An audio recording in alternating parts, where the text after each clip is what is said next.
జై గురుదేవ. జీవుడు ఆశాజీవి. ఎందుకనండి జీవుడు ఆశాజీవి అన్నారంటే, వాడికి ఎన్ని అనుభవించినా, ఇన్ని జన్మలెత్తినా, ఇన్ని అనుభవించినా ఇక్కడ తృప్తి అనేటిది వాడికి లేదు. అందుకని వాడు ఎప్పుడు నిరంతరం ఆశ పెట్టుకునే ఉంటాడు అన్నమాట. కానీ భగవంతుణ్ణి చేరాలి అంటే త్యాగం కావాలి. ఆశ పోయి త్యాగ బుద్ధి కావాలి. ఎందుకంటే త్యాగ బుద్ధితోటి ఎప్పుడైతే వీడు చేస్తుంటాడో, ఆశ చచ్చిపోతేనే గాని త్యాగ బుద్ధి అలవడదు. ఇక్కడ ఏది చూసినా కావాలి, ఇది ఉంటే బాగుండు, అది ఉంటే బాగుండు, అలా చేస్తే బాగుండు, వాళ్ళు అలా చేశారు, మనం కూడా అలా చేస్తే బాగుండు. ఇన్ని రకాలైనటువంటి ఆలోచనలతోటో త్రిగుణాత్మకంగా ఉన్నటువంటి మనస్సు ఈ జగత్తంతా సత్యం అనేటి నమ్మకంతో ఉండేటప్పటికీ ఆశ కలుగుతుంది వాడికి. ఈ ఆశ వల్ల ఎన్ని కష్టాలైనా వాడు అనుభవిస్తున్నాడు, కానీ ఈ ఆశ పోగొట్టుకోవడానికి వాడికి దారి దొరకట్లేదు. ఎందుకని? వాడి దృష్టి అంతా ప్రపంచం వైపే ఉంది. ప్రపంచం వైపు ఉన్నప్పుడు వాడికి ఆశ చావదు. ఎందుకంటే ఈ ప్రపంచంలో ఉన్నటువంటివన్నీ కూడా ఎంతో ఆకర్షణీయంగా ఉన్నాయి.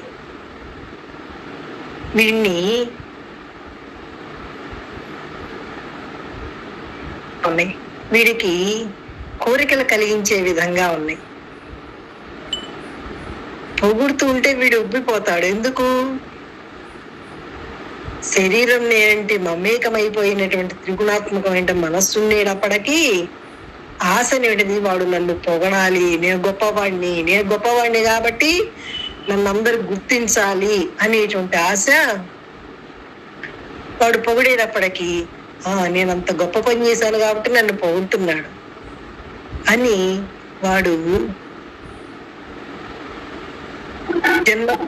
అంతా కూడా తయారు చేసేసుకుంటున్నాడు ఇక్కడే. ఈ ఆశ పోవాలంటే ఇక్కడ ఎన్ని అనుభవించినా, ఎన్ని తిన్నా, ఎన్ని కట్టుకున్నా, ఎన్ని పెట్టుకున్నా, ఎన్ని చేసినప్పటికీ ఇక్కడ తృప్తి అనేటిది లేదని, వీటి వల్ల విసుగు కలుగుతుందని, ఎన్నో కష్టాలు పడుతున్నామని అని వాడి జీవితాన్ని వాడు పరిశీలించుకుంటే వాడికి అర్థమయ్యే విధంగానే ఉంది.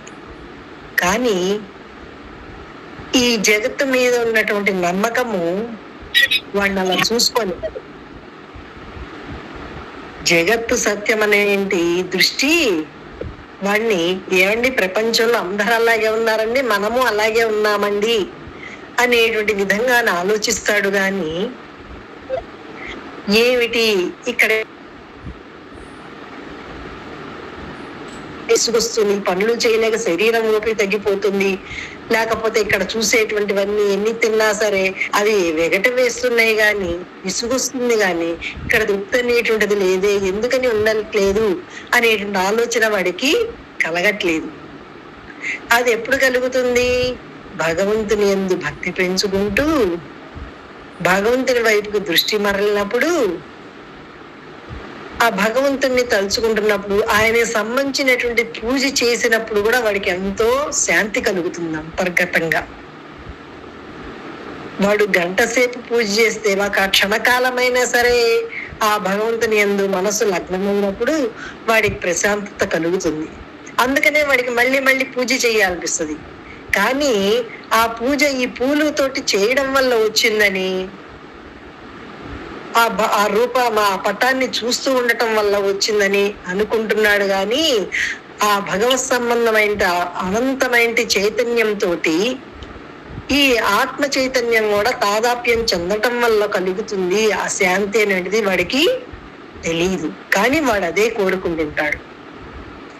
ఇవన్నీ తెలియాలి అంటే వాడు వాడి దృష్టి మారాలి. అందుకే మనకమ్మ చెప్పేది, ఇక్కడ సృష్టి ఏమీ మారదురా, మారాల్సిన పని లేదు, నీ దృష్టి మార్చుకో. నీ దృష్టి ప్రపంచం వైపుకుంది, శరీరానికంటే బయట ఉన్నటువంటి వాటి మీద ఉంది నీ దృష్టి. ఇప్పుడు ఈ శరీరం కంటే లోతుగా అంటే సూక్ష్మంగా ఉన్నటువంటి సూక్ష్మ శరీరం వైపుకు ప్రయాణం చెయ్యి. నీ మనసులో ఏమొస్తున్నాయో చూసుకో.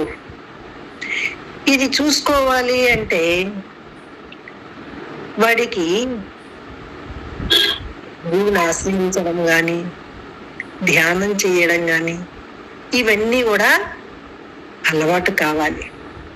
ఒక గురువుని ఆశ్రయించిన తర్వాత గురువు చెప్పిన దాన్ని నమ్మి గురువు చెప్పినట్లుగా ఎప్పుడైతే ప్రయాణం చేస్తుంటాడో అప్పుడు వాడు పరిశీలించుకోవడం కొద్దిగా అలవాటు అవుతుంది. దాంట్లోనే గురువు చెప్తారు, ఈ శరీరం అంటిది 50 ఏళ్ల క్రితం లేదురా, ఇప్పుడు వచ్చింది, కొంతకాలం క్రితం లేదు, ఇప్పుడు వచ్చింది, కొంతకాలం అయితే ఉండట్లేదు. అదే సత్యము కానప్పుడు నీకు అది శాంతిని ఎలా ఇస్తుంది అని ఎప్పుడైతే మహాత్ముల ప్రవచనము, గురుబోధ ఇవన్నీ వింటుంటాడో తర్వాత వాడిని వాడు పరిశీలించుకోవాలి. వాడి జీవితం గురించి వాడే చూసుకోవాలి. దృష్టి మారాలన్నమాట. మహాత్ములు చెప్తున్నారు, గురువు గారు ఇలా చెప్తున్నారు అని ఎప్పుడైతే వాళ్ళు ఎందుకు చెప్తున్నారు, వాళ్ళు ఎంతో అనుభవంతో చెప్తున్నారు. ఊరికే సాదాసీదాగా చూసి చెప్పట్లేదు. వాళ్ళు ఎంతో తపస్సు చేసి ఎంతో జ్ఞానసిద్ధి పొంది నిరంతరం భగవంతునితో కలయిక కలిగి భగవంతుడిగా ఉండి, భగవంతుడిలో కలయిక కూడా కాదు, సర్వాంతర్యామిగా ఉన్నటువంటి సిద్ధి పొందినటువంటి మహాత్ములు కాబట్టి వాళ్ళకి తెలియదంటూ ఏమీ లేదు. వాళ్ళు ఎంతో అనుభవపూర్వకంగా మనకు చెప్తున్నారు. మనం కూడా పరిశీలించుకుంటే మనకు కూడా అర్థమయ్యే విధంగానే ఉంది, అవగతమయ్యే విధంగానే ఉంది.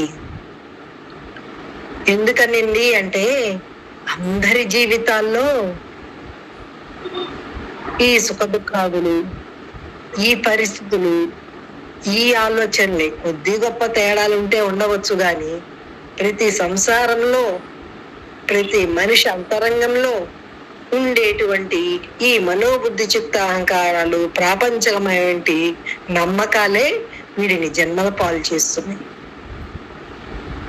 ఇంకా జన్మల పాలు చేయకుండా దీనికి ఎప్పుడో ఒకప్పుడు పులి స్టాప్ పెట్టవలసిందే ఎవరైనా సరే. ఇప్పుడు కాకపోయినా ఎప్పుడైనా పెట్టవలసిందే. ఆ పెట్టేదేదో ఇప్పుడే పెడితే ఇప్పుడే హాయిగా ఉంటాంగా. ఈ పులి స్టాప్ పెట్టాలంటే ఏం చెయ్యాలి అంటే గురువు చెప్పినటువంటి దాన్ని నమ్మి గురువు చెప్పిన విధంగా మనం ప్రయాణం చేసినప్పుడు మన మనస్సుని మంత్రంతో ముడివేసి నిరంతరం మంత్రానుష్ఠానం చేయిస్తున్నప్పుడు గురువు మీద ఉన్నటువంటి విశ్వాసంతో, గురువాక్యం మీద ఉన్నటువంటి నమ్మకంతో, భగవంతుని యందు ఉన్నటువంటి భక్తితోటి ఎప్పుడైతే చేస్తూ ఉంటామో వీడికి కొద్దిగా ఆధారం దొరుకుతుంది.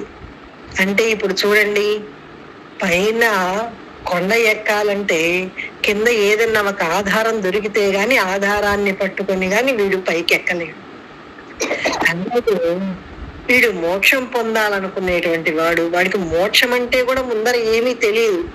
హాయిగా ప్రశాంతంగా ఉండాలండి అంటాడు. అది మోక్షం పొందడం అంటే ఆ ప్రశాంతతని ఎప్పుడు ఉండటమే అనేటిది కూడా వాడికి తెలియదు. కానీ తెలియకపోయినప్పటికీ వాడి స్వరూపం అదే కాబట్టి వాడు నిరంతరం దానికోసమే ప్రాకులాడుతుంటాడు. అందుకని ఆ శాంతి పొందాలంటే ఇవన్నీ చెయ్యాలి. చేస్తే గనక మనం కూడా అలా ఆ మహాత్ములు ఎలాగైతే ఉంటున్నారో, ఎంత జ్ఞానంగా వెలిగిపోతున్నారో, ఎంత శాంతిగా ఉంటున్నారో వాళ్ళని చూసిన వాళ్ళ పరిసరాల ప్రాంతాల్లోకి వెళ్ళినా సరే వెళ్ళినటువంటి ప్రతి వాడికి కూడా ఆ ప్రశాంతత కలుగుతుంది. అయస్కాంత సాన్నిధ్యంలో ఉన్నటువంటి ఇనుప రజన కూడా ఎలాగైతే ఆకర్షణకు లోనవుతుందో అలాగే ఆ భగవతత్వంగా ఉన్నటువంటి మహత్తరమైన శక్తి సాన్నిధ్యంలో వెళ్ళినటువంటి వాడికి ఆ మనసు కించిజ్ఞమైనటువంటి మనసు సైలెంట్ అయిపోతుంది. ఆ ఆకర్షణ శక్తికి అది సైలెంట్ అయిపోతుంది. అక్కడ ఎందుకంటే ఆ మనసుకి ఆలోచన చేసేటువంటి శక్తిని కోల్పోతుంది. అక్కడ అంటే నిద్రలో గనక ఎలాగైతే మనసు నిద్రాణమై ఆ అజ్ఞానంలో మిళితమైపోతుందో ఇక్కడ అజ్ఞానంలో కాదు గాని ఇక్కడ ఆ మహాత్ముని యొక్క చైతన్యం వలన అక్కడ ఉన్నటువంటి ఆ మహాశక్తి వలన ఆ మనసు పనిచేయదు, స్తబ్దుగా అయిపోతుంది. ఆ మనసు ప్రశాంతంగా ఉండేటప్పటికీ వారి మాటలు ఎంతసేపు విన్నా, ఎన్ని గంటలు విన్నా సరే వాడికి వాళ్ళనేటువంటి శ్రద్ధే కలుగుతుంది. ఇలా వాడిలో వాడు వినగా వినగా వినగా ఆ లోపల దాన్ని మననం చేయడం వల్ల నిరంతరం ఆ మంత్రానుష్ఠానం మనసు చేత చేయించడం వల్ల ఈ త్రిగుణాత్మకమైనటువంటి మనసు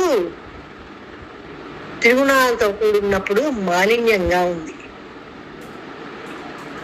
మలినంగా ఉంది. అదంతా కూడా ఆ భగవంతుని యొక్క నామాన్ని ఎప్పుడైతే స్మరిస్తుంటాడో, ఆ మంత్రానుష్ఠానం చేయిస్తుంటాడో దాని వల్ల అంతఃకరణ శుద్ధవుతుంది, ఆ మనసు శుద్ధవుతుంది.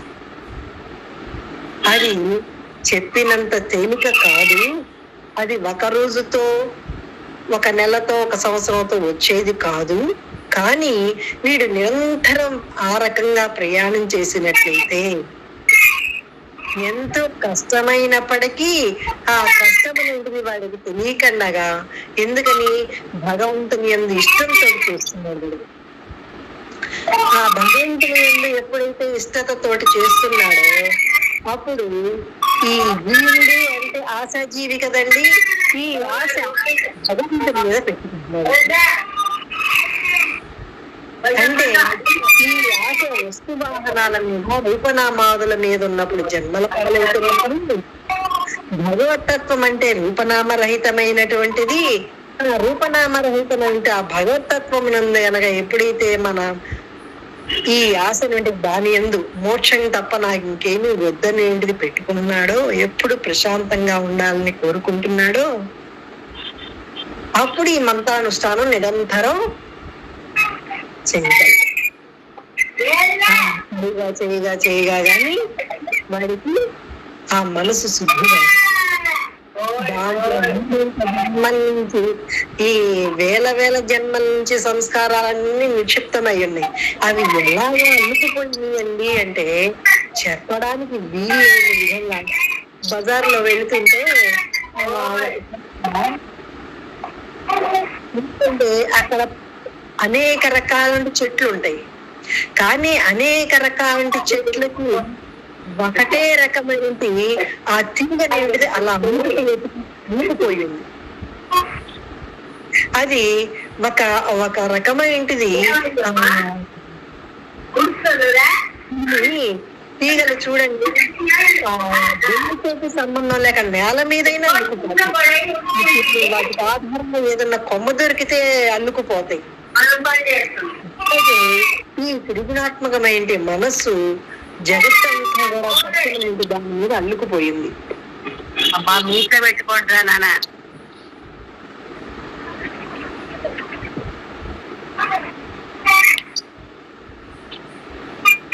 ఒక రకమైన నాగలక్ష్మి మ్యూట్లో పెట్టుకోండి అమ్మా.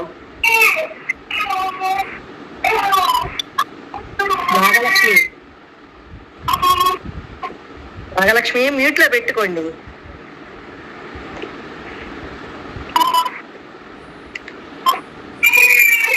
ఒక రకమైన వైరస్ వ్యాధి కలిగినటువంటి చెట్టుకి అది ఎలా ఆ జబ్బు మొత్తం ఎలా వ్యాపించి చెందిపోద్దు, ఈ జీవుడు అంతరంగంగా ఉన్నప్పుడు అలా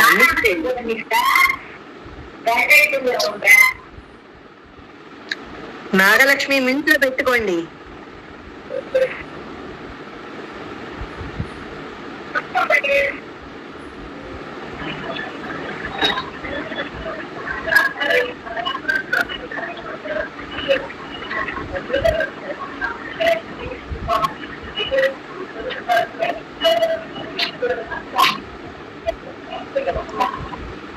ఈ ఆశ అనేటిది భగవంతుని యందు ఆ ఆశనంతా కూడా వీటన్నిటి మీద ఉన్నటువంటి ఆశని, ఆ కోరికని భగవంతుని మీద పెట్టుకోవాలి.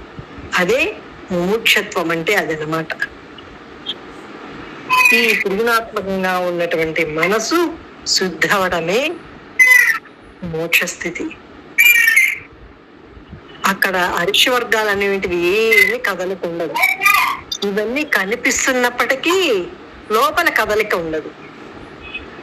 స్పందించేటువంటి మనసు ఉండదు. అంటే ఆ స్పందన అనేది కలగదన్నమాట. మనసు గుర్తిస్తుంది కానీ స్పందించదు. దానికి స్పందించినప్పుడేమో వాడు మళ్ళీ ఏ రకమైన మాట్లాడటము, ఈ ఐశ్వర్గం పనిచేయడమో జరుగుతుంది. కానీ ఎప్పుడైతే ఆ లోపల స్పందన లేదో, ఉన్నదంతా ఏకంగా ఉన్నప్పుడు ప్రత్యేకత లేదు కదా స్పందించడానికి. ప్రత్యేకత ఉంటే స్పందిస్తాడు. ఇప్పుడు బట్టల కొట్టుకెళ్ళామండి, అన్ని ఒకే రకమైన ఒకే డిజైన్ అనేటువంటి చీరలు ఉన్నాయి. ఇంకా వీళ్ళు స్పందిస్తాడా? ఏమైనా ఇది బాలేదు, ఇది బాలేదు, అది బాగుంది అని అంటాడా? స్పందించడానికి అక్కడ ఏమీ లేదు, అంతా ఒకటిగానే ఉంది.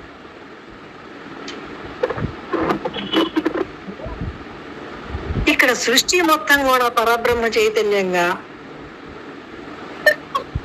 వాడికి ఎప్పుడైతే అనుభవంగా తెలియబడుతుందో ఇంకా అక్కడ దేన్ని చూసినా స్పందించడు. ఇదంత సామాన్యంగా రాదు. కానీ వీడు ప్రయత్నం చేస్తుంది. వాడికి ఇక్కడ ఇది రాదు అనడానికి వీల్లేనటువంటి స్థితిగా వాడు ఉండగలడు. ఎందుకంటే సర్వము తానైన వాడు. మనకి భాగవతంలో చెప్పారు కదా, ఎవరికి జయించు జగమెవ్వన లోపలుండు నమలు. అది సర్వము తానైనటువంటి భగవతత్వం. అది ఇక్కడుంది, ఇక్కడ లేదు అనడానికి లేదు. అందుకని ఇక్కడ స్పందన అనేది లోపల కలగదన్నమాట. నాగలక్ష్మి మాట్లాడతారా?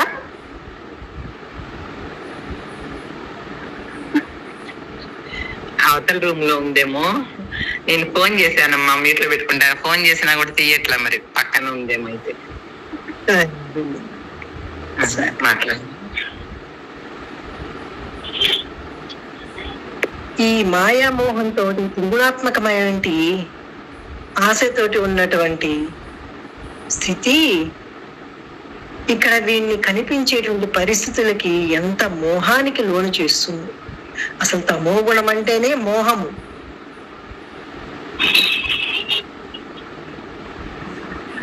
ఇలా వీడు నిరంతరం విచారణ చేస్తూనే ఉండాలి. ఆ మనసును గమనిస్తూనే ఉండాలి. ఇక్కడ ఉన్నటువంటివన్నీ ఎలా ఉన్నాయి, ఎలా ఉన్నాయి, ఉన్నట్లుగా ఎలా ఉన్నాయి, అసలుకి ఇవి ఉన్నదాని వలే ఉన్నాయా, సత్యంగా ఉన్నాయా? సత్యంగా ఉన్నట్లయితే గనక ఇవి ఎప్పుడు చెందకుండా ఉండాలిగా. కానీ అలా లేదు. బయటవి మారుతున్నాయి, లోపల మనోబుద్ధి చిత్తాహంకారాలు మారుతున్నాయి.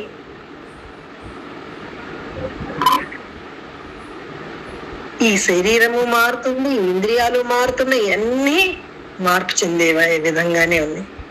కానీ ఇవన్నీ ఇలా మార్పు చెందటానికి కూడా ఏ శక్తి ఆధారమో ఆ శక్తి ఎప్పుడు మార్పు చెందట్లేదు. అది పుట్టేది కాదు, చచ్చేది కాదు. చావు పుట్టుకలు లేనటువంటిది కాబట్టి అది ఎప్పుడు మార్పు చెందదు. అసిత్ ఏకమేవ అద్వితీయం బ్రహ్మ. సృష్టికి పూర్వం ఏ చైతన్యమైతే ఏకంగా ఉందో సృష్టి సమయమునందు కూడా అదే చైతన్యం అలాగే ఉంది. సృష్టి ప్రళయం తర్వాత కూడా అదే శక్తి అలాగే ఉంది. ఈ సృష్టి స్థితి లయాలనేటువంటివి ఈ జగత్తు యొక్క భాగాలే గాని పరమాత్మకి ఏ సంబంధం లేదు. అలాగే జాగ్రత్త స్వప్న సుషుప్తులు అనేటువంటివి కూడా ఒక రోజులో ఉండేటువంటి అవస్థలే గాని పరమాత్మకి ఏమీ సంబంధం లేదు. అన్నిటినీ సాక్షిగా ఉన్నాడు. అన్నిటికీ సాక్షిగా ఉన్నటువంటి వాడు ఈ ఇంద్రియాల ద్వారా గ్రహించే విధంగా, ఈ మనసు ద్వారా గ్రహించే విధంగా ఉన్నది.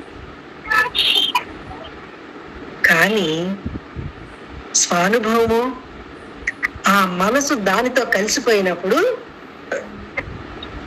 అప్పుడు స్వానుభవంగా ఉంటుంది. అలా ఉండటం, దానితోటి కలిసి ఎప్పుడు ఏకంగా ఉండేది వాడికి సమాధానం నిత్య నిరంతరం ఉండడం అనేది వాడికి చాలా కాలం అలవాటైతే, అభ్యాసం అయితే గాని తర్వాత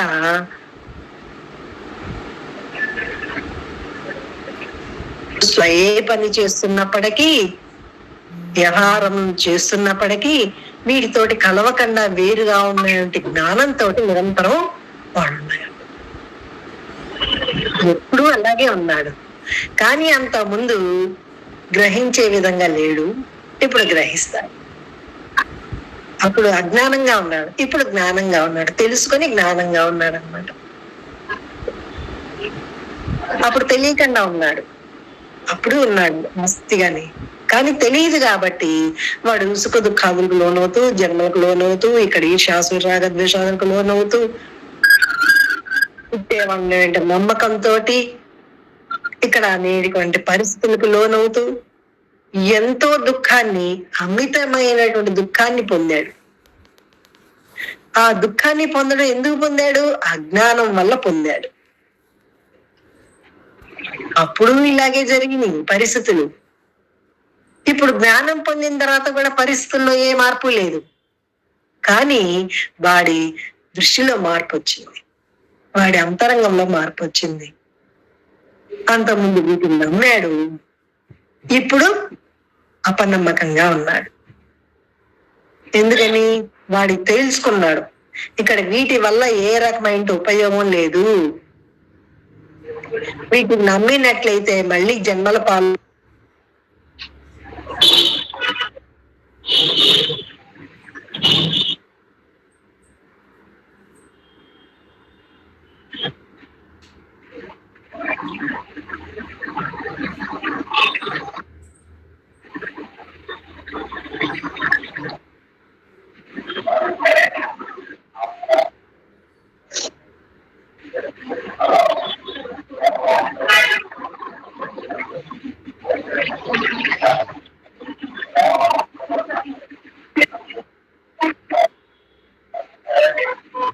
సులోచన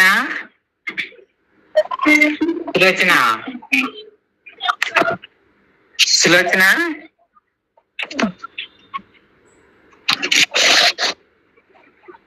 ఏ గురుగారు చెప్పక్క. అదే అదే మ్యూట్ లో పెట్టుకుంటామని. మ్యూట్ లో లేదా?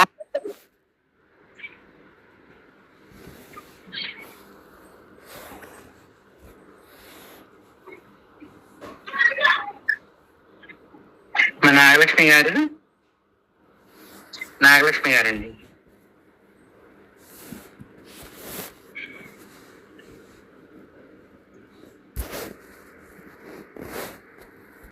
మళ్ళీ వాడు శోధించుకుంటూనే ఉన్నాడు. ఎందుకంటే ఇది సూక్ష్మాతి సూక్ష్మంగా, చాలా సూక్ష్మాతి సూక్ష్మంగా ఉంది. అందుకే అనోరణీయం మహతో మహీయం అన్నారు. ఆ పుట్టుక స్థితిలోనే అక్కడే ఉంది మాయ, అక్కడే ఉంది పరమాత్మ, అక్కడే ఉంది. ఎందుకు అక్కడే ఉంది అంటే, బొమ్మ ఎక్కడైతే ఉందో అక్కడే కదండి నీడ కూడా ఉంది. దానికంటే దూరంగా ఏం లేదుగా. దాని యొక్క నీడేగా, పరమాత్మ యొక్క నీడేగా జగత్తు.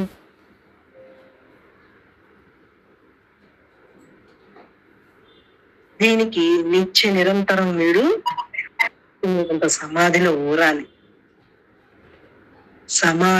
సమాధిలో ఉన్నటువంటిది కొంతకాలం వాడలా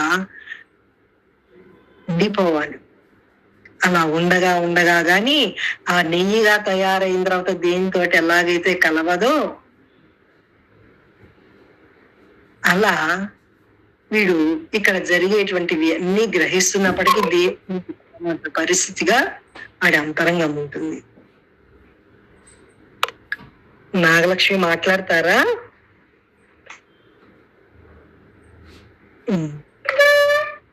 సరే, ఈ గుణత్రయ విభాగం యోగంలోని 20వ శ్లోకం అదే వస్తుంది ఇక్కడ. జీవుడు దేహోత్పత్తికి కారణభూతములకు ఈ 3 గుణములను దాటి, అంటే ఈ 3 గుణాలని దాటినచో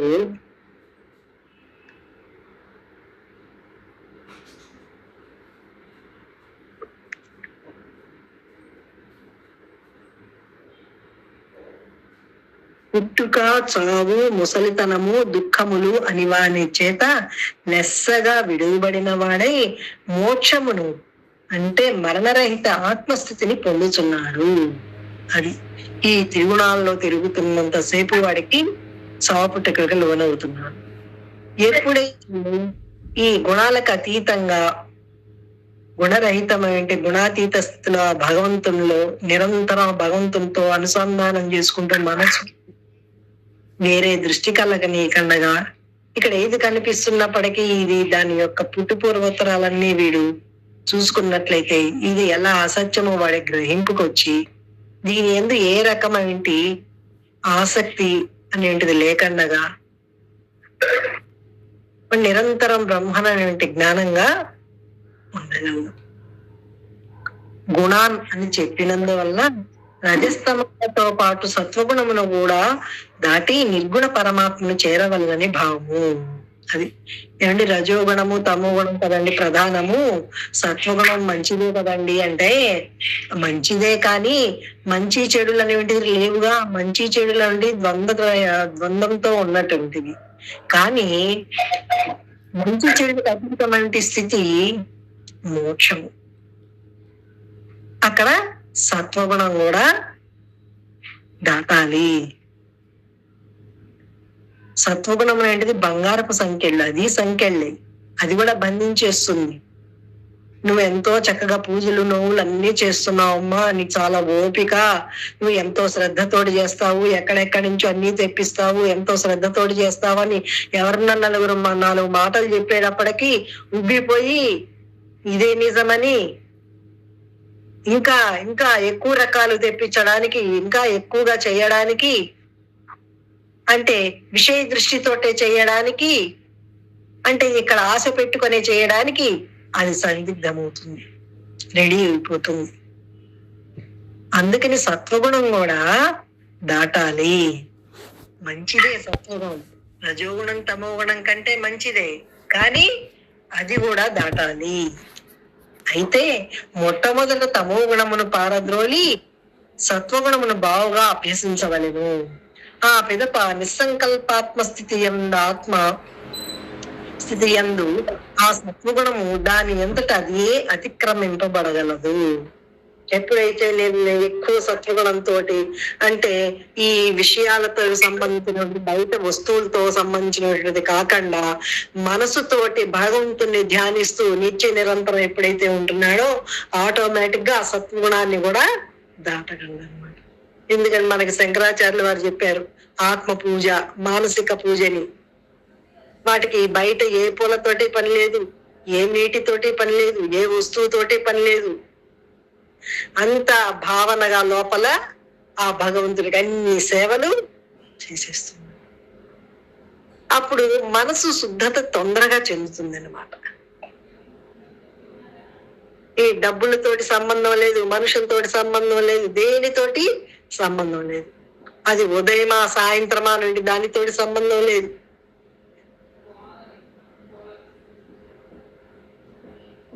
అయితే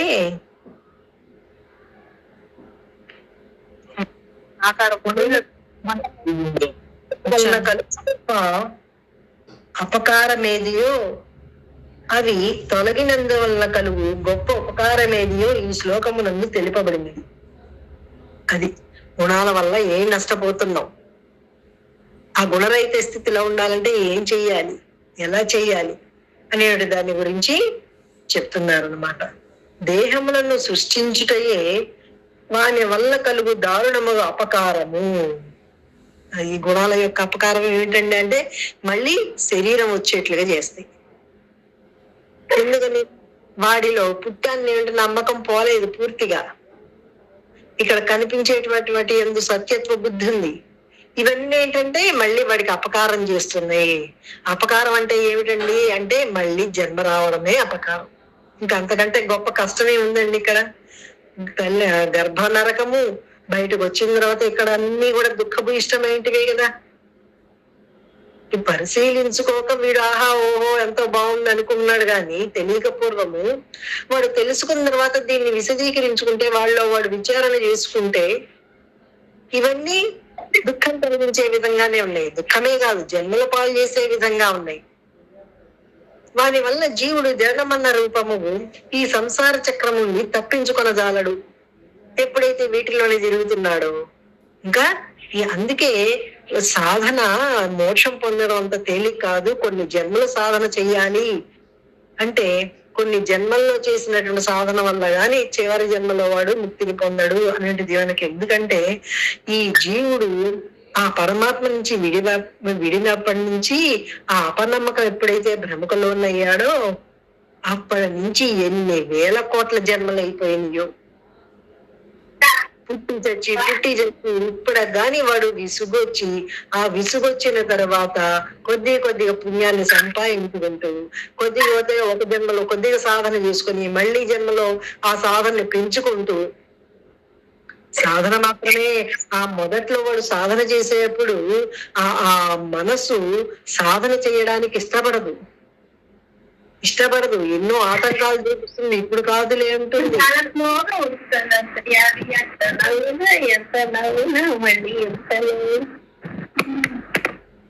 ఇలాగా వీడికి ఎప్పుడు జన్మలు పాలు చేయడానికే చూస్తుంది అనమాట.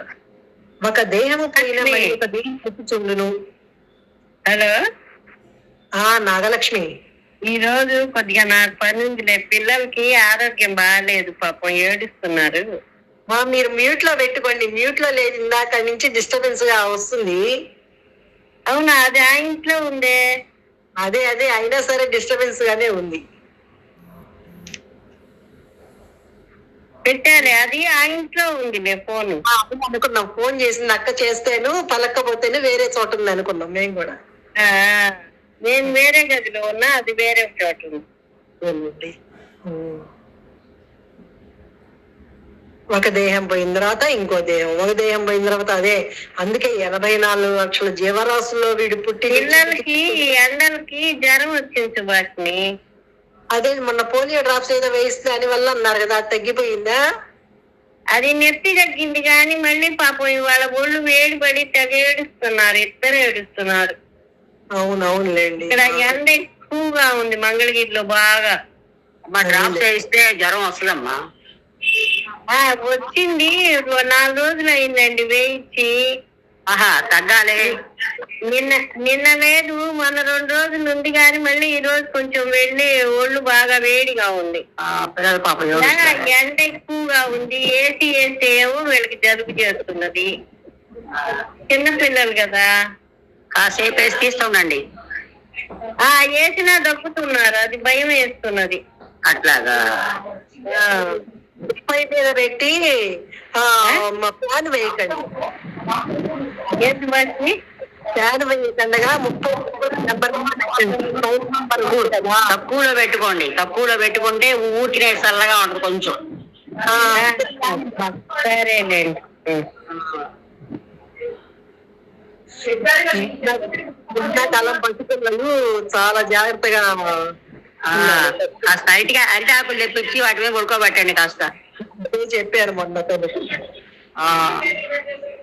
అరిటాకులు తెప్పించి ఉడకబెడతారు పసిపిల్లలు. వెనక రోజుల్లో ఎప్పుడు తగ్గదు నాకు తెలియదమ్మా.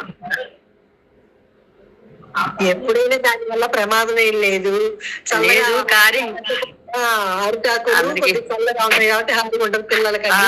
అది అంతే, హాస్పిటల్ కదా. చూడండి వీడికి పుట్టిన తర్వాత ఎన్ని ఇబ్బందులు. కొద్దిగా ఎండ ఎక్కువైనా తట్టుకోలేడు, వాన ఎక్కువైనా అంతే కదమ్మా. తట్టుకోలేడు. అంటే వీటన్నిటికీ దేహం ఎంత ఇది చేస్తుందో చూడండి, మమ్మల్ని బాధిస్తుంది. మాట్లాడటం వచ్చిన రోజు మా మాటలు తోడనే చెప్పకూడదు నాకు ఇది బాలేదు ఇది బాలేదని. అవును. కానీ ఆ మాటలు రానప్పుడు ఆ బాల్యంలో చూడండి, శరీరం వచ్చిందంటే ఇంకా కష్టాలు మొదలయ్యారు. అవును. అటువంటి వీడు తెలియక ఇదంతా పాఠమే తెలుసుకోగలిగితే. నిరంతరం పాఠమేనండి. ఈ చిన్నపిల్లలే కాదు, పరిస్థితులు ఏది చూసినా వీడికి పాఠంగానే ఉంది. ప్రతి ఒక్క సెకండ్ పాఠమే పాపం. ఆ ఇంజక్షన్ చేసేసరికి ఆ కాలంతా వాచి తెగేడ్చారు పాపం. మొత్తంగా ఐసు పెట్టావు, అంతా బాధే.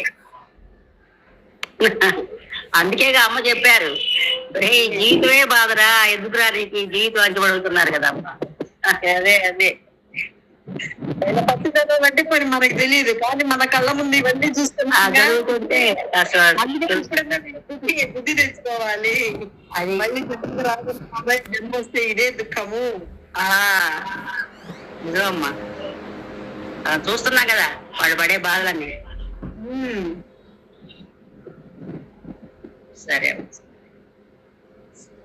ఇప్పటికి ఎన్నో కోట్ల గల జన్మలు శరీరములు ఆ దివ్న రూప బీజము నుండి మూలము నుండి ఉద్భవించినవి. ఆ మూలము విచ్ఛిన్నము కానిచో ఇంకనూ ఎన్నో అగణితములైన జన్మలు రాగలవు. అది ఇప్పటికైనా వీడు బుద్ధి తెచ్చుకొని వీడు జ్ఞానం వైపు మళ్ళకపోతే, భగవంతుల్లో కలవడానికి తగినటువంటి ప్రయత్నం చేయకపోతే మళ్ళీ ఎన్ని జన్మలు వస్తాయో తెలియదు. లెక్క పెట్టడానికి వీలు లేనన్ని జన్మలు ఎత్తాడు, మళ్ళీ చెప్పడానికి వీలు లేనన్ని రకాలైన జన్మలు రావచ్చు. అందుకని ఇంకా నాకు జన్మ వద్దు బాబాయ్, దీన్ని పులి స్టాప్ పెట్టడానికి వీడు నిరంతరం ప్రయత్నం చేస్తూనే ఉండాలి. ఇంకా జన్మ వద్దు, దీని వల్ల అంతా దుఃఖమే. అసలు ఉన్నదంతా భగవతత్వం అయితే ఈ రూపనామాలన్నీ వాళ్ళ కల్పించుకొని, ఈ బాంధవ్యాన్ని కల్పించుకొని ఇక్కడ వచ్చి ఇదంతా నిజమని నమ్మి వీటికి లోనయ్యి దుఃఖం చెంది జన్మల పాలవుతూ ఇంత అవసరమా నాకు అని ఎవడికి వాడి మనసుకి వాడు బాగా విచారణ చేయించాలి. ఇదేమి ఏ ఒక్కరికో కాదు, పోనీ బయట ఎక్కడో కనిపించేది కాదు. నువ్వు పరిశీలించుకుంటే నీ జీవితమే నీకు తెలియబడే విధంగానే ఉందిగా. ప్రతి వాడికి కూడా ఏదో ఒక రకమైన కష్టాలు వస్తున్నాయి. అసలు మానవ జీవితం అంటేనే సుఖ దుఃఖాల సమ్మేళనమే మానవ జీవితం. ఆ సుఖం ఎలా ఉందో, స్వల్ప సుఖంగా క్షణికమైన సుఖంగా ఉందో వీడు పరిశీలించుకుంటే అర్థమయ్యే విధంగానే ఉంది. ఇలాగ అయితే జన్మ వచ్చినచో నష్టమేమి అని ప్రశ్నించవచ్చు. ఆ నష్టమేమియో భగవానుడే ఈ శ్లోకమందు తెలియజేసి, ముసలితనము, రోగము, చావు, దుఃఖములు మొదలగు ఆపత్తులన్నీ శరీరోద్భవం వల్లనే జీవులకు కలుగుతున్నవి. అది ఎందువల్ల వస్తున్నాయి? ముసలితనం ఎవరికి వస్తుంది? శరీరానికేగా. రోగం ఎవరికి వస్తుంది? శరీరానికేగా. చావు ఎవరికి వస్తుంది? శరీరానికేగా. మరి ఇవన్నీ శరీరం రావడం వల్లనే కదా ఇవన్నీ దుఃఖాలు. అసలు శరీరమే రాకుండా ఉండే విధంగా చూసుకుంటే ఇంక ఈ దుఃఖాలేమీ లేవుగా వాడికి. అంటే శరీరం వచ్చినందువల్ల ఆ శరీరంలో ఆ బీజంగా ఉన్నటువంటి ఆ సూక్ష్మ శరీరము, కారణ శరీరం, వారిలో ఉన్నటువంటి ఆ సంస్కారాలు, ఆ నమ్మకాలు, జగత్తులో ఉన్నప్పుడు వాడు శరీరంలో ఉన్నప్పుడు ఈ శరీరంతో చేసేటువంటి ప్రతి పనిని, ఈ శరీరంతో కూడుకున్నటువంటి ప్రతి బాంధవ్యాన్ని, వాళ్ళతోటి మాట్లాడేటువంటి మాటలు, చేష్టలు ఇవన్నీ నమ్మి నమ్మి నమ్మి అది వాడిలో ఆ గట్టిగా తయారైపోయింది. జగత్తు సత్యమనేటిది, శరీరమే నిజమనేటిది అలా ఒక బండరాయిలాగా తయారు చేసుకున్నాడు ఆ నమ్మకంతో. ఇప్పుడు అటువంటి బండరాయిలాగా ఉన్నటువంటి దాన్ని సున్నితత్వం చెయ్యాలి. ప్రేమతత్వంగా సున్నితం కావాలి. సున్నితంగా అంటే వీడు ఎంత సాధన చేస్తే ఆ సున్నితత్వం వస్తుంది. ఆ బండ చూడండి, ఎన్ని దెబ్బలు పడితే అది ఆ మట్టి అవుతుంది. మళ్ళీ మట్టి నుంచే తయారైనటువంటి మట్టే ఆ సముద్రం యొక్క నీటి తాకడికి పొరలుగా ఏర్పడి బండగా తయారైంది.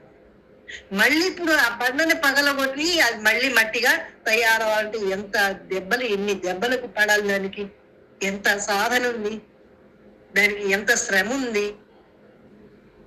అది కనిపించేది బయటది కాబట్టి శ్రమ అంటున్నాం. ఇంద్రియాలతో సంబంధమైనది, శరీర రూపనామాలకు సంబంధించినట్టు. మరి ఈ మనసు దీంట్లో ఉన్నటువంటి సంస్కారాల్లో వాసనలో వాటికి రూపం లేదే, కానీ నీకు తెలియబడే విధంగానే ఉంది. ఎందుకని? అవన్నీ నీకు అవగాహన కలిగించే విధంగానే ఉంది లోపల పరిస్థితి. నీ నమ్మకమే కదా అది, అందుకని నీకు తెలియబడే విధంగా.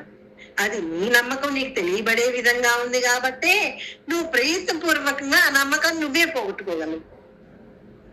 దీనికి బయట నుంచి ఎవడో వచ్చి ఏదో నెత్తి మీద చేయబెట్టో లేకపోతే ఏదో కాసేపు శక్తిని ఇస్తేనో అది పోయేది కాదు.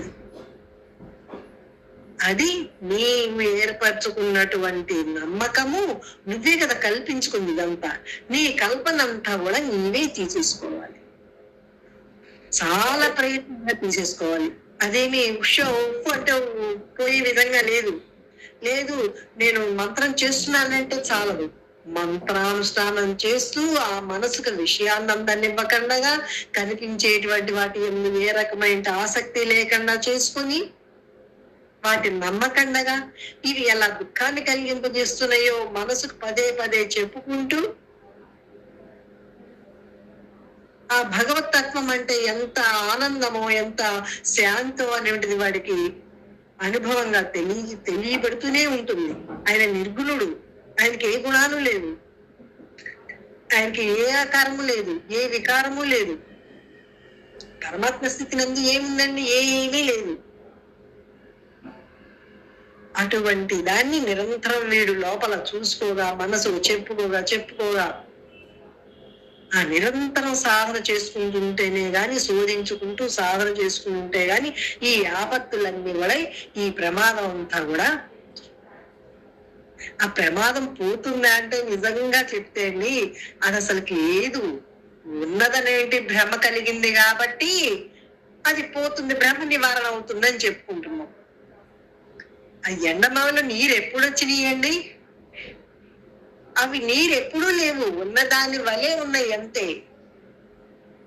ఇప్పుడు తెలుసుకున్నాడు, ఓహో ఎండమావ అంటే అలాగే ఉంటుంది, అలా మెరుస్తున్నట్టు నీళ్లు ఉన్నట్టే ఉంటుంది కానీ అక్కడ నీళ్లు ఉండవు అని బాగా అర్థమైంది వీడికి. ఇంకా అప్పుడు బాగా అర్థమైన తర్వాత వాడికి ఒకసారి వెళ్ళి టచ్ కూడా కాళ్ళు పడుకుందాం నీళ్లు చూశాడు, కానీ టచ్ చేసినా నీళ్లు లేవు అక్కడ. అనుభవం కూడా అయింది, ఆహా ఇది కనిపిస్తుంది గాని ఉన్న దాని వల్లే ఉంది కానీ ఇది నిజం కాదు, ఇది సత్యం కాదు అని వాడికి అనుభవం అయింది. కాబట్టి ఇంకా దాన్ని ఎక్కడ చూసినా నమ్మడు, ఎప్పుడు చూసినా నమ్మడు. అలాగా ఇక్కడ ప్రపంచంలో ఉన్న ప్రతి వస్తువు కూడా, ప్రతి ఒక్కటి కూడా అలాగే ఉంది. వీటన్నిటికీ ఆధారం ఏంటి? శక్తినే వీడిని దృష్టిలో పెట్టుకొని ఈ రూపనామాలన్నీ కూడా కల్పింపబడినటువంటి జ్ఞానం కలిగి ఎప్పుడైతే ఉంటున్నాడో, ఆత్మానుభవం కలిగి ఉంటున్నాడో, అప్పుడు వీటి యందు ఆశ అనేది ఈ ఆశ ఎక్కడి నుంచి వచ్చిందంటే ఎండమావ మీద ఆ నీటి ఆశలాగా వచ్చింది. ఇప్పుడు ఎండమావని తెలిసిపోయింది, ఎక్కడి నుంచి వచ్చిందో అక్కడికి అయిపోయింది. అంటే రాకపోగా లేని స్థితికి వెళ్ళిపోయాయి అని. అక్కడ ఏ మాటలు చాలవండి, మనం ఎన్ని మాటలు చెప్పినా, ఎన్ని ఉపమానాలు చెప్పినా అది మనసుకి అర్థం కావడం కోసం చెప్పుకోవడమే గాని అక్కడ ఏది చాలదు, ఏ మాటలు లేవు అక్కడ.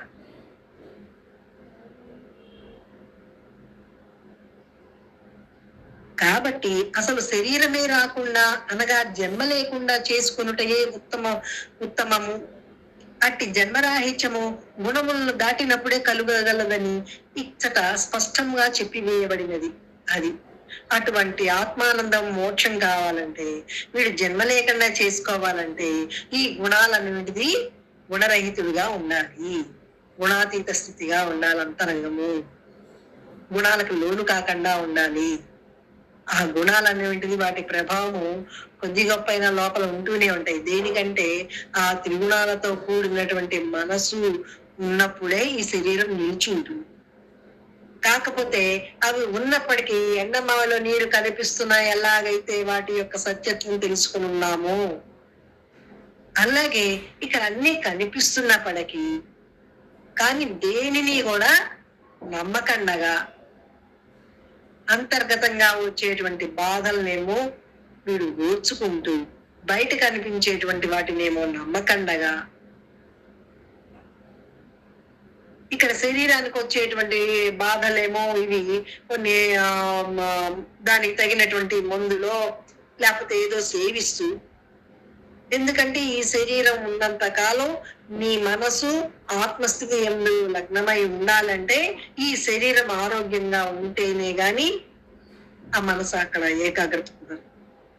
శరీరం దీనికి దుఃఖం వచ్చింది అనుకోండి, ఆ మనసు ఒక చూపు ఇటు చూస్తుంది అనమాట. ఆ చూపు చూసినప్పుడే ప్రాణం పోయింది అనుకోండి, మళ్ళీ జన్మ. అందుకే ఎప్పుడు ఎలా కాటేస్తుందో చెప్పలేం మనసు అని అమ్మ మనకి పదే పదే చెప్తూ నిరంతరం ఆ మంత్రాన్ని చేస్తూ ఆ ఏకాగ్రతలో ఉండటానికే వీడి ప్రయత్నం ఉండాలి, వీడి అనుభవం ఉండాలి. అందుకని త్రిగుణాన్ని దాటినప్పుడే మళ్ళీ శరీరం రానటువంటి స్థితి, మోక్ష స్థితిలో వాడు ఉండగలడు. కాబట్టి మూచు తన స్వప్రయత్నము చేతనే తమోగుణమును రజోగుణమును తెగద్రుంచి సత్వగుణమును దాటివైచి శాశ్వత కైవల్య పదవిని ఉండవలయును. అయ్యది మరణరహిత స్థితి గనుకనే దాన్ని అమృతము అని భగవానుడిచట పేర్కొనిరి. మృతము అంటే మరణం అన్నమాట. మృత శరీరం అంటాం చూడండి, అంటే ఆ శరీరంలో ఆ ప్రాణశక్తి లేదన్నమాట, చిచ్చైతన్యం లేదు అక్కడ, అందుకనే ఏ కదలికలు లేవు. మరి ఇదో మోక్షం అంటేనో అమృతం అంటే అది శిథిలం అవటం అంటూ లేదు, అది పోవడం అంటూ లేదు. అందుకని అది అమృతము అని చెప్పేసి చెప్పారన్నమాట. అది శాశ్వత కైవల్య పదవి. ఒక్కో గుణాన్ని తమో గుణం నుంచి రజోగుణానికి, రజోగుణం నుంచి సత్వగుణానికి, సత్వగుణం కూడా లేకుండా చేసుకొని ఎప్పుడైతే నిరంతరం ఆ నిర్వికార స్థితిలో ఆ మరణరహిత స్థితిని, మోక్షాన్ని పొంది ఆ మోక్ష స్థితిలోనే వీడు నిత్య నిరంతరం వాడు వెలుగొందుతున్నాడు. అలాగే ఉన్నాడు అంటే నమ్మకంగా ఉండాలి, జ్ఞానంగా. ఆ జ్ఞానంగా ఉన్నప్పుడే వాడికి కైవల్యం అన్నమాట. ముక్త అని చెప్పక విముక్త అని చెప్పుడచే త్రిగుణములను దాటిన వాడు జడమన్న బంధము నుండి పూర్తిగా విముక్తుడగునని భావము.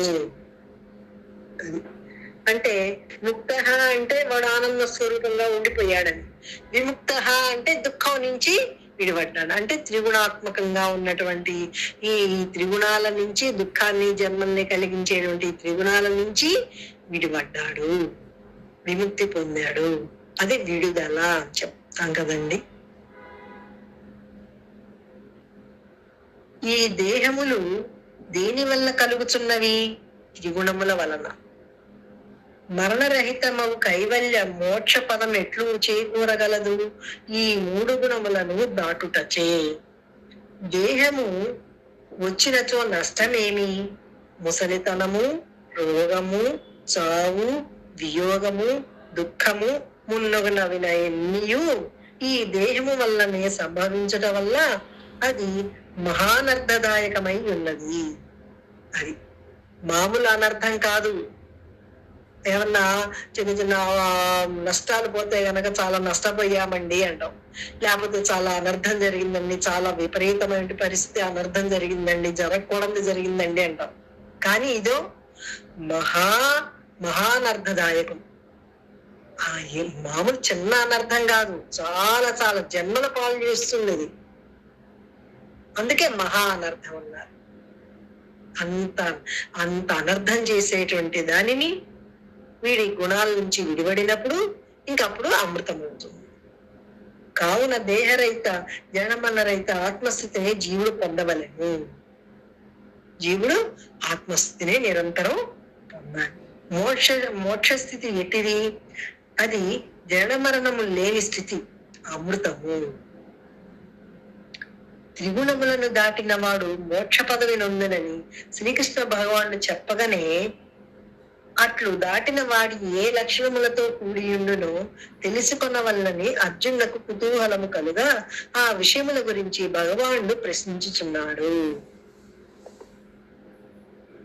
ఆ ఆత్మస్థితిలో ఉన్నటువంటి వాడు ఎలా ఉంటాడనేటువంటిది అర్జునుడు అడిగితే, అడగడానికి కుతూహలంగా ఉన్నప్పుడు కృష్ణుడు గ్రహించి దాని గురించి చెప్తాడని చెప్పేసి ముందు శ్లోకాల్లో అని చెప్పేసి చెప్తున్నారు అన్నమాట. ఇవి రేపు చదువుకున్నాము. ఎవరన్నా మాట్లాడున్నానా? శేషమ్మ గారు మాట్లాడండమ్మా.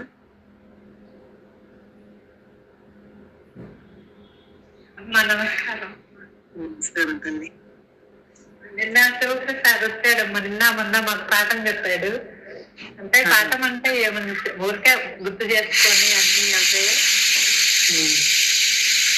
ఎప్పుడు ఆ భ్రమ అనేది మనల్ని కల్పించకుండా మనం కాపాడుకుంటూ ఉండాలి. భ్రమలోనే కదా మనం ఇదంతా చేస్తుంది. ఏం చేసినా ఎప్పుడు ప్రతి క్షణము మనం ఆ ఎరుపులో అమ్మ చెప్పిన మాటలోనే ఉండాలి అని దాని గురించి ఇప్పుడు మీరు చెప్పింది అదే చెప్తున్నా. ఉండాలమ్మా, ఎప్పుడు మనం ఎలా ఉన్నామని మనకి మనమే చూసుకుంటూ ఉండాలి. లేకపోతే ఎట్నుంచి ఏమొస్తుందో చెప్పలేదు మనకి. ఇప్పుడు మనం చాలా జాగ్రత్తగా అంటే ఎలా ఉండాలి అని మనకే మనం చూసుకోవాలి. ఎలా ఉంటున్నాం మనకి ఇప్పుడు అని ప్రతి క్షణము దాంట్లోనే చూసుకోవాలి అని బాగా. ఎందుకంటే వేరే వాళ్ళకి తెలియదు, మనకే తెలుస్తుంది. ఇప్పుడు మనకి దారి చూపించి గురువు గారు మనకు ఆ రుచి చూపించి సమాధానుభవం అంతా చూపించారు. దాన్ని మనము మళ్ళీ దారి విడుచుకోము, అట్లానే ఉంటాము. అంతకు ముందు తెలియదు, భ్రమల్లోనే ఉన్నాము. ఇది భ్రమ. ఇప్పుడు దిండు ఇది దుప్పటి అని ఎంత తేలిగ్గా తెలిసిందో ఈ పాఠాన్ని కూడా మనకి అంత అమ్మ చెప్పారు. ఇదిరా, ఇది ఉంటే మీకు ఇలా అయిపోతారు, మీకు ఇది అని. అది ఆనందాన్ని కూడా చూపించారు. ఎంతో సేపు కష్టం అనుకుంటే అదంతే. ఇంత ఈజీగా చెప్పినప్పుడు మనం ఎందుకు వినకూడదని చెప్పారమ్మా. కర్తలా మలకమన్నది నాన్న. అవునమ్మా. వాడు కష్టం అనుకుంటాడు. వాడు బాగా చేసి వాడు ముందుకు వెళ్లే కొద్దీ అరచేతిలో ఉసిరి పండు, అరచేతిలో ఉన్నటువంటి ఉసిరి పండుని చూడటానికి వీడేం కష్టపడాలండి? తల పక్కన చూడాలి, అది కిందకు చూడాలి, అక్కడ చూడాలి, ఏ ఒక్కర్లా కళ్ళు తెలిస్తే చాలు కనిపిస్తుంది. వీడి జ్ఞాన నేత్రం తెరుగుబడి ఎప్పుడు ఆ జ్ఞానంగా ఉంటే అదే అదొక్కటే. ఈ శరీరాన్ని ఇది నేను అనుకోకుండా ఉండగలిగితే అదొక్కటి మనం ఇదిరా, ఇది బొమ్మ, ఇది వచ్చిందని అది మన కళ్ళ ముందు వివరంగా అలా మనకి మాటికి అమ్మ ఎందుకు అలా చూపిస్తున్నారు అనేది మనం గుర్తు పెట్టుకొని ఇది పోతుంది. అంత ప్రపంచం అంతా కూడా దీనిలాగా ఇలాగే ఉంది అసలు అది అని చూపించారు కదా మనకి. ఇంకా పొద్దుగూకులు ఆ కష్టం అనేది అసలు అది అనుకుంటే ఈ చెప్పిన దాంట్లో తెలిసిన దాంట్లో ఉండి దీన్ని ఎట్లా పెద్దది దాంట్లోనే నిరంతరం ఉండటానికి మనం ఏం చేయాలని చూసుకోవాలి. కానీ మనకి తెలుస్తుంది కదులుతున్నామా, దేనికి కదులుతున్నాం, ఇది అవసరం లేదా అని మనము అనే అట్లా. అంతే మరి. వాడు ఎప్పుడు శోధంలోనే ఉన్నాడు కాబట్టి వాడికి ఎప్పుడు తెలియబడే విధంగానే ఉంటుంది. అని వాడు పరిశీలించుకుంటున్నారు కదా లోపల అనుక్షణం. అసలు జ్ఞానంగా ఆ జ్ఞాన దృష్టి ఆ సూర్యుని వెలుగులు అన్ని తెలుస్తూనే ఉన్నాయి కదండి. ఎక్కడేది ఉంది, ఎలా ఉంది అని తెలుస్తూనే ఉన్నాయిగా. అవును. ఎండలో ఉన్నప్పుడు అన్ని తెలుస్తూనే ఉన్నాయిగా. అవును. ఆ చీకటి మబ్బు అడ్డొచ్చినప్పుడే వీడికి తెలియబడనటువంటి విధంగా ఉంటుంది. అది ఎప్పుడు తెలియదు, ఎలా వస్తుందో తెలియదు. అందుకే దీన్ని మహారణ్యంగా పోల్చారు. మహారణ్యం నుంచి చూడండి, పాము ఎటు పక్క నుంచి వస్తుందో తెలియదు, పులి ఎటు నుంచి వస్తుందో తెలియదు. ఉన్నటువంటి పరిస్థితి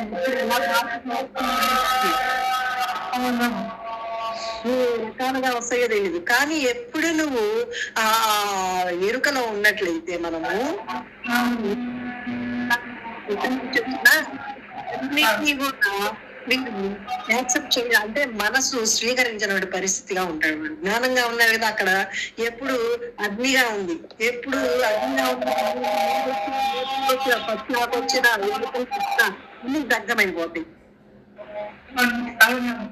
ఆ భక్తి కూడా ప్రహ్లాద భక్తుల అట్టుండాలి. భక్తి నాకేం కాదు, నేను ఇది అట్లా ఉన్నప్పుడే ఇది మనకి గురువు గారు వచ్చారు. నమ్మకం విశ్వాసం వల్ల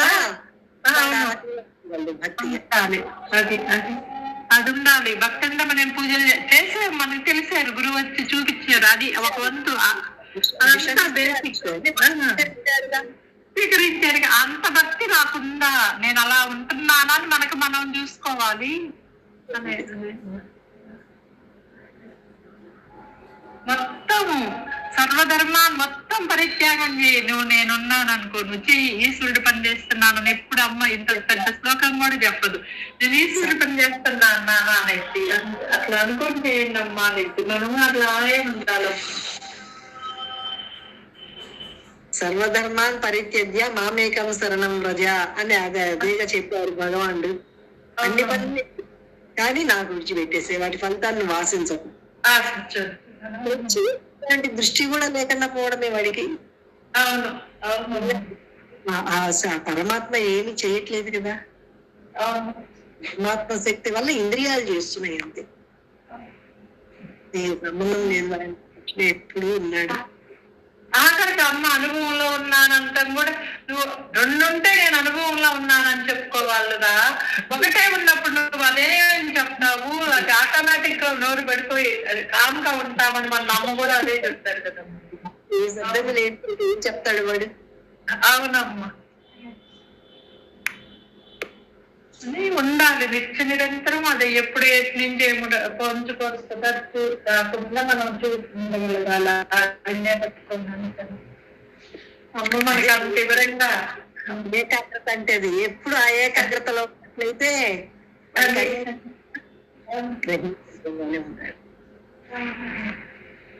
జ్ఞానమయంగా ఉన్నాడు. అలాగేనమ్మా అమ్మ, అందుకే ఎప్పుడు మనం ఆ చెప్పినది ఆచరించుకుంటూ అలాగే ఉండటం అంతేనమ్మా మనం చేయాల్సింది. గురుదేవ అంతే. మోహన్ శొక్క మాట్లాడమ్మా.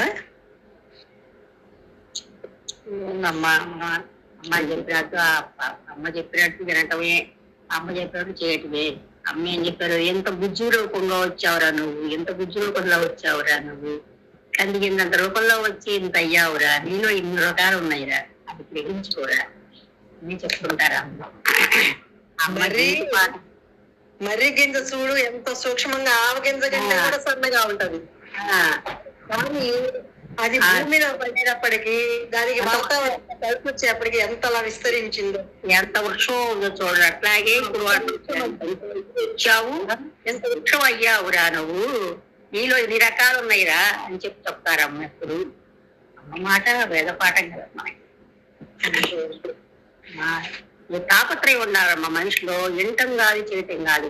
మనం 10 సార్లు కాకపోయినా సరే కనీసం విన్నది 4 సార్లకైనా మనం అనుభవించుకోవాలి. మనం ఎట్లా చేస్తున్నావా, మనం ఏం చేస్తున్నావా అని ఒక్కసారి అనుభవించుకోవాలి. అనుభవించుకుంటే మనం ప్రతి దానికి మనం దాన్ని శ్రద్ధగా గమనించుకుంటాం అన్నమాట. చూడండి, మేఘాలు చూడండి, సముద్రంలో నీరంతా తీసుకొని మేఘాలు అయిపోతాయి. మేఘాలు చూడండి, ఆ మేఘాల్లో వానం తీసుకొచ్చి కొండల్లో కుమరిస్తుంది. ఆ కొండల్లో వానంతా పరుగులు తీసుకుంటూ ఎన్నో వేల మైళ్ళు తిరుగుతూ సముద్రంలో చేస్తాయి. ఎందుకంటే దానికి అక్కడే స్థానం. అట్లాగే మన స్థానం ఎక్కడ? పరమాత్మ స్థానం.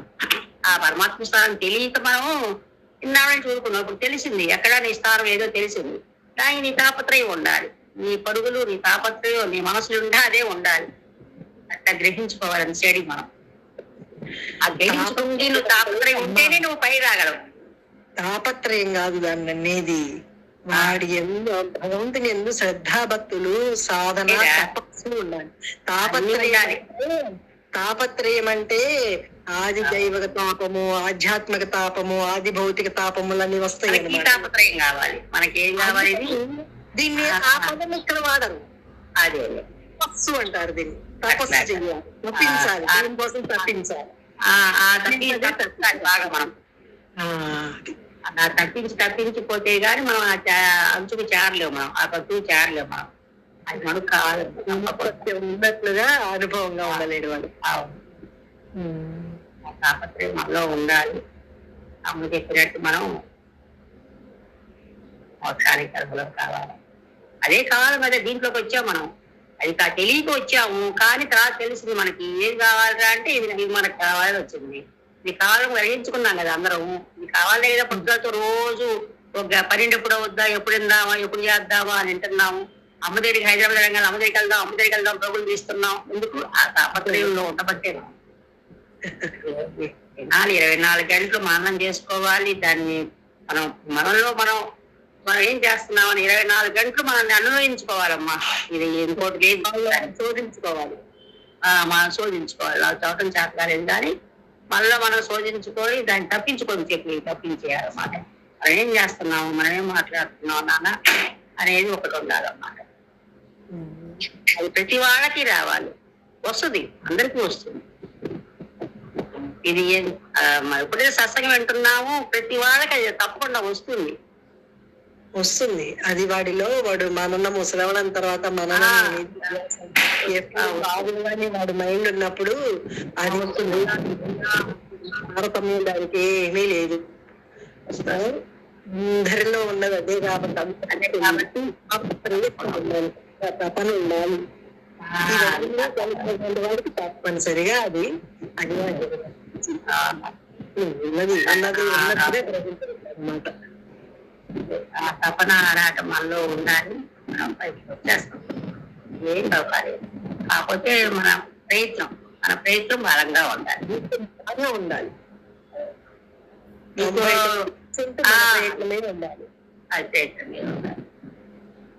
అది మడుపు తప్పకుండా ఉండాలి. ఎనగానే సరికాదు నాన్న, చాలా కష్టమైంది ఇది.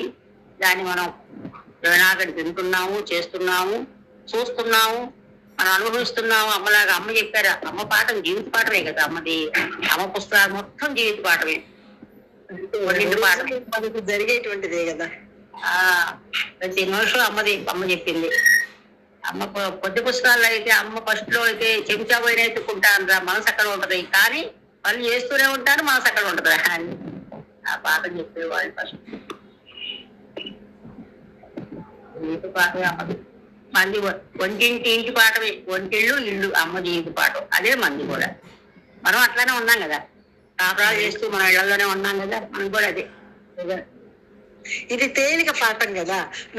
మనకి పేటాధిపతులు మన దగ్గరకి కూడా రాని, అసలు మనకి చెప్పని కూడా చెప్పరు. అట్లా వాళ్ళ పాద పరిస్థితి కూడా కుదరదు.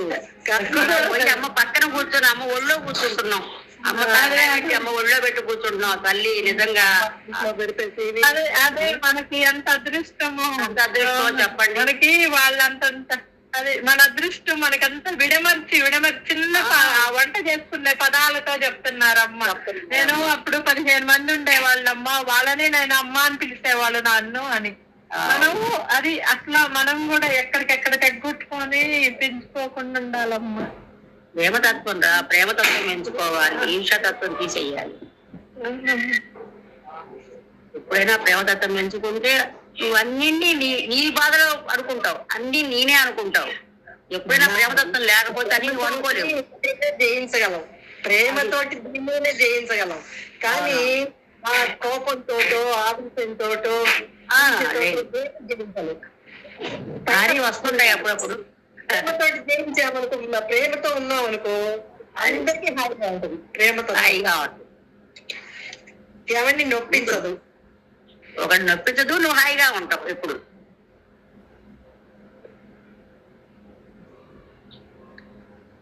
సరస్వతి మాట్లాడతానన్నా.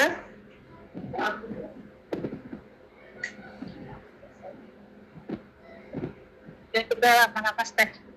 జై గురుదేవ్. నమస్తే తల్లి.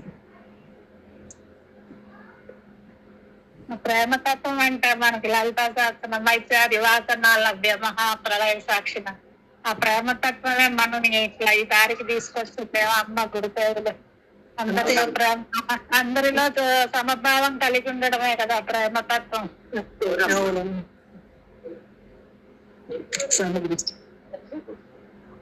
అందరిలో ఉన్నది అదే శక్తి అనేది భగవత్ తత్వాన్ని ఆ ప్రేమతత్వమే భగతత్వం మనకి బాగా తెలియదు. అదే కదా నాన్న, నీలో ఉంది, నాలో ఉంది, ఇంకోళ్ళలో ఉంది, ఆ ప్రేమతత్వమే కదా. బాధలే అంటుంటే అదే కదా మన అన్నిటిలో ప్రేమతత్వం చూడబట్టే అట్లా దైవం కనబడుతున్నాడు. ఆ దైవం అనేది అందరిలో ఉన్న ప్రేమతత్వమే దైవం. అంటున్నది అమ్మ చూడండి, ఎవరు వచ్చినా సంతోషంగా ఉంటారు, ఎవరు వచ్చినా సంతోషంగా మాట్లాడతారు. కూర్చుంటాం, అమ్మ చేయి పట్టుకుంటాం, అమ్మ పక్కన కూర్చుంటాం. ఎవరికండి ఈ అదృష్టం వచ్చేది? సాధనలో పెట్టినాక ఇంకా ఎక్కువగా ప్రతి వారిలో ఆ ప్రేమతత్వం చూడాలి అని మనం బాగా మనకి తెలియబడుతుంది ఆ గురుదేవుల పాఠం వల్ల. అవునవును. ప్రతి పశుపక్షాదుల్లో గాని అన్నిట్లో ప్రతి దాంట్లో ఉన్నది ఆ చైతన్యమే కదా, రెండోది లేదు. అది మనకి తెలియజేసుకోవడానికి గురుదేవులు ప్రతిరోజు మనకి బోధ చెప్తున్నారంటే అంతా అది ఆ తల్లి అనుగ్రహం మనందరితో సదా ఉంది కాబట్టి మనం స్థితికి రాగలిగాం. అమ్మే ప్రేమ, అమ్మ పరమాత్మ అమ్మ అన్నట్టుగా గురుదేవులు మనకి ఎంత బాధ మనకి బోధ చేస్తున్నారు. ప్రతి నిమిషం అది అన్వయించుకుంటే బాగా ఇంకా లోపలికి దృఢపడటానికి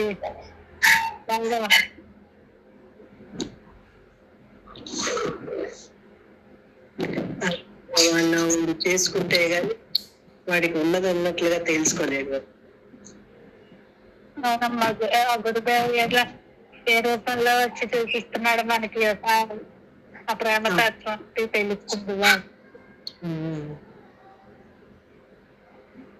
మనం పుట్టింకాడి నుంచి పెరిగిన దాకా ఉండే ప్రేమతత్వం వేరు, ఈ ప్రేమతత్వం వేరు.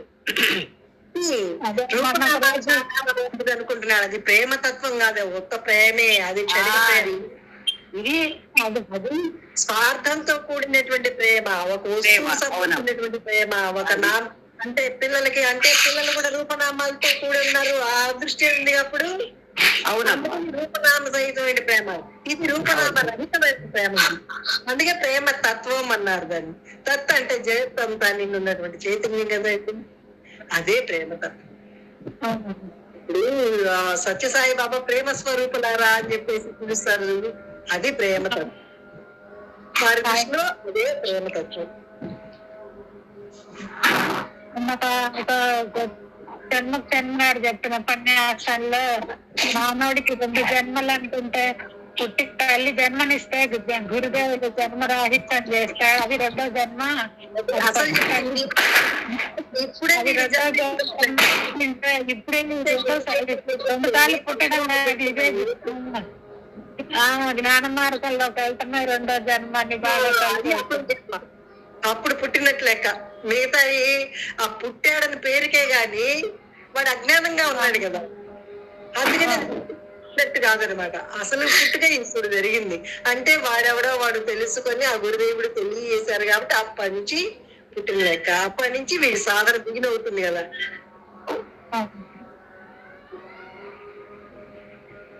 అలా చేయగా కానీ వీడిలో ఉన్నటువంటి ఆ గుణాలన్నీ కూడా నిర్వీర్యమైపోయి జగత్తునందు ఏ రకమైన ఆశ లేకుండా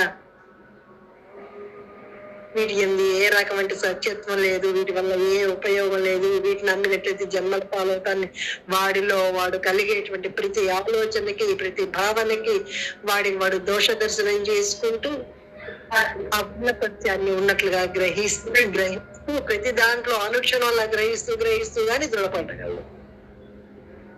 అప్పుడు సమాధిలో నిలవడం అనేది వాడికి జరుగుతుంది నిరంతరం.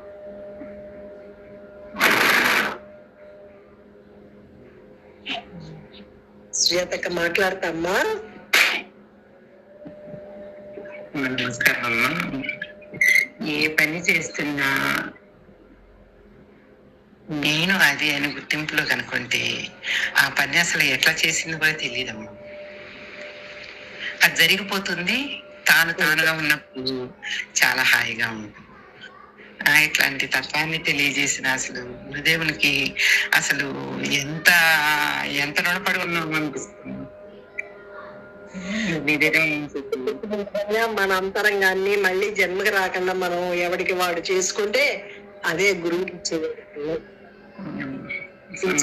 వచ్చాము, ఏం చేస్తున్నాము, ఎలా ఉండాలి, జన్మరాని స్థితిగా ఉండాలంటే మనం ఎంత దాంట్లో ఊరి అదే స్థితిలో ఉంటే మనం రాకుండా ఉండగలం అండి.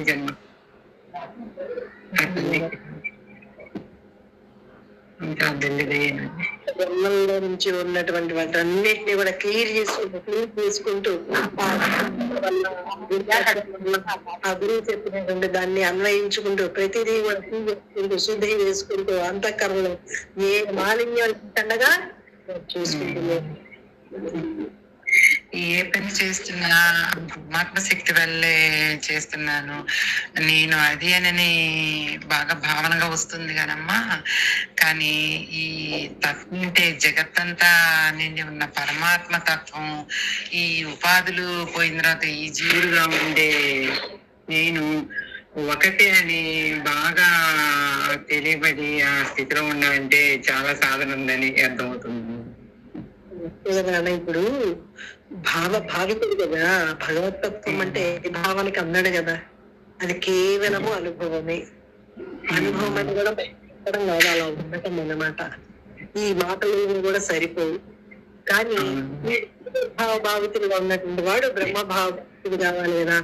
విషయాలు వచ్చేటువంటి ఆలోచన శక్తి అంతా కూడా ఇప్పుడు బ్రహ్మశక్తిగా వీడు మంచుకుంటాడు. ఆ బ్రహ్మశక్తి వల్ల దాన్ని చేస్తున్నాడు. ఎప్పుడైతే అసందాన్ని పట్టుకుంటాడు, నిరంతరం అదే విధంగా తన మైండ్ అలా ఉండే విధంగా వాడు చూస్తున్నాడు. మిగతా ప్రయత్నం వలన విధంగా వాడు చూసుకోగా అలా చాలా కానీ ఆ సత్యంలో ఉన్న సత్యాన్ని ఉన్నట్లుగా నిలిచిపోయింది. దీనికి నిరంతర ప్రయత్నమే. నిరంతరం చేస్తుంటే అదే స్థితిగా ఉండిపోతాడు. ఆ తల్లి మనకిచ్చిన దీవెనమ్మది. ఇక్కడ సాధ్యం కానిదంటే ఏది లేదు. నిరంతర ప్రయత్నం చేస్తుంటే అన్ని వాడికి తేలికైపోతాయి. మరి రాజేశ్వరి గారు మాట్లాడతారమ్మా? నమస్తే. నిరంతర సాధనేనమ్మా. నాకు అదే నిరంతర సాధన అమ్మ చెప్పిన వాళ్ళు దీనిలోనే ఉండాలి. అది ఆచరిస్తున్నాము లేదో ప్రతి క్షణం చెక్ చేసుకుంటూ ఉండాలి. నామం చేసుకుంటూ ఉంటే హాయిగా ఉంటుంది. మళ్ళీ విషయాల్లోకి వస్తే మళ్ళీ పోతుంది. కాబట్టి దాన్ని నిలబెట్టుకోవటమే నా ప్రయత్నం అవుతుంది. అంతేనా? నిరంతరం చేసుకుంటూ అర్థ సహితంగా చేసుకుంటూ విచారణ చేసుకుంటూ కానీ వాటిలో మామూలుగా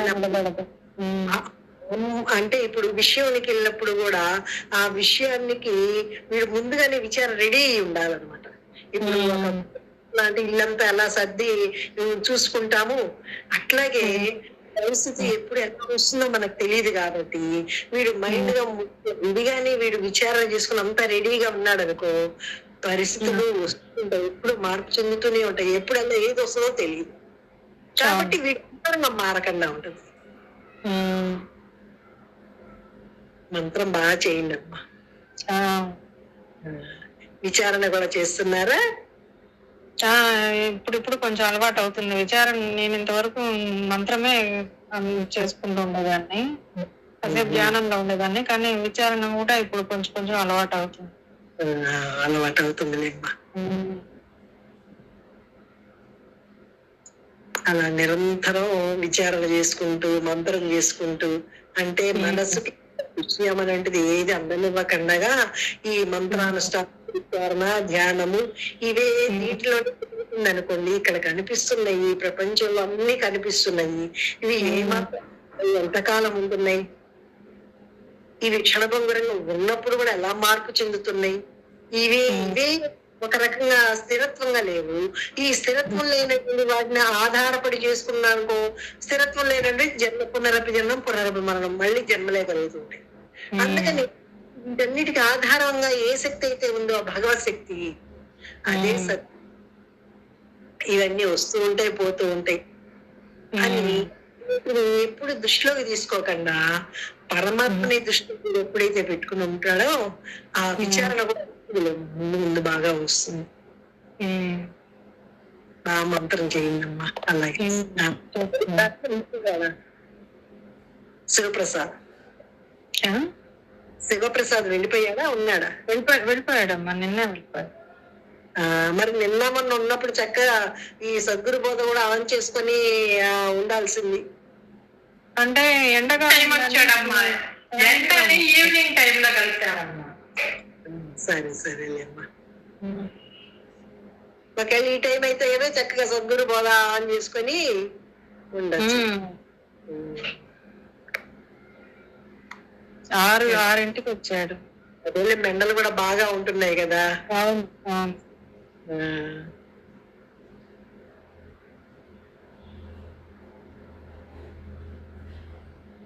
సరే అమ్మా, ఇవాళకి ఉందా అమ్మా? స్వస్తి చెప్తారమ్మా. ఇంకెవరన్నా మాట్లాడతారా? దీప మాట్లాడతానా? జై గురుదేవమ్మ. అమ్మా, ఆ మనసును వాచ్మెన్ ఇట్లాగా చేసే కొద్ది ఎంత హాయిగా అనిపిస్తుందమ్మా. కొంచెం వదిలి పెడితే మళ్ళీ బాధ స్టార్ట్ అవుతుంది. ఆ నిరంతరం శోధించే కొద్దీ హాయితత్వం చూస్తుంది, తెలుస్తుందమ్మా బాగా. అంతేగా మరి. వాచ్ లేదనుకో ఏదో ఒకటి లోపలికి వచ్చేస్తాయి, కుక్కో ఏదో ఒకటి వచ్చేస్తుంది లోపలికి. అవునమ్మా. అలాగే మనసుని గమనించగల కాసేపు ఏమైనా పట్టిగా ఉంటే ఏదో ఒక విషయం చేరిపోతుంది.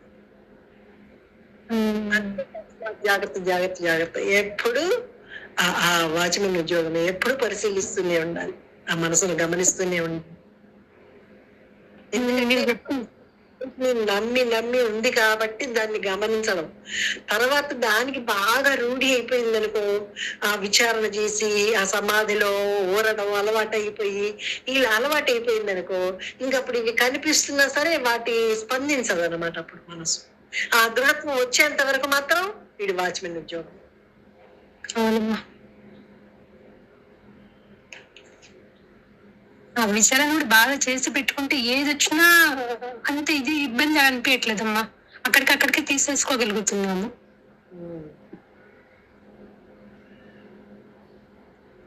ఆ మంత్రం కూడా బాగా జరుగుతుందమ్మా. తీసుకున్నాను బాగా. భవానీ మాట్లాడతానన్నా? జై గురుదేవాత. మాట్లాడలేను లేక, నేను బెంగళూరు వచ్చిన్నాను లేక వింటా ఉన్నాను. మంత్రం చేసుకున్నావా? చేసుకుంటున్నానక్క. సరే సరేనా. సరే, శరీరం ఎక్కడున్నా మంత్రం చేసుకోవడానికి మనసే చేసుకుంటున్నామ్మా. అంతే. లత మాట్లాడతానన్నా? జై గురుదేవమ్మా.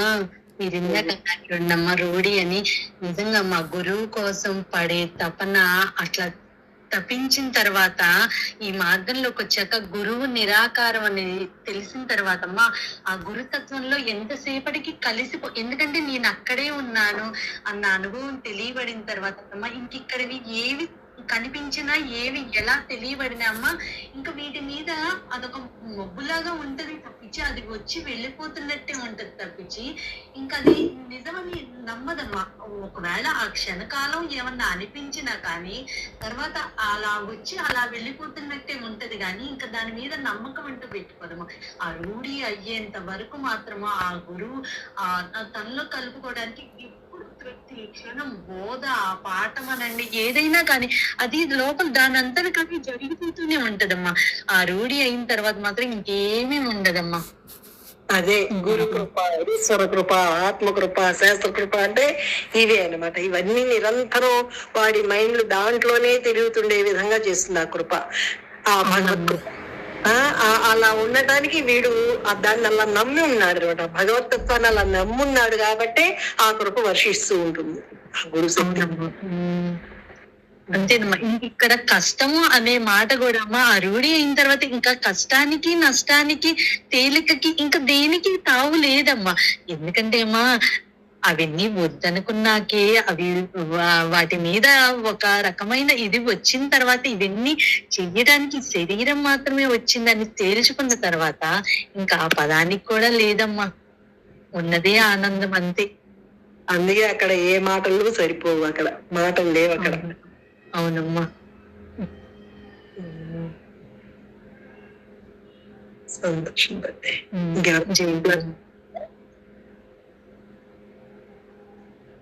అమ్మ సుమతి గారు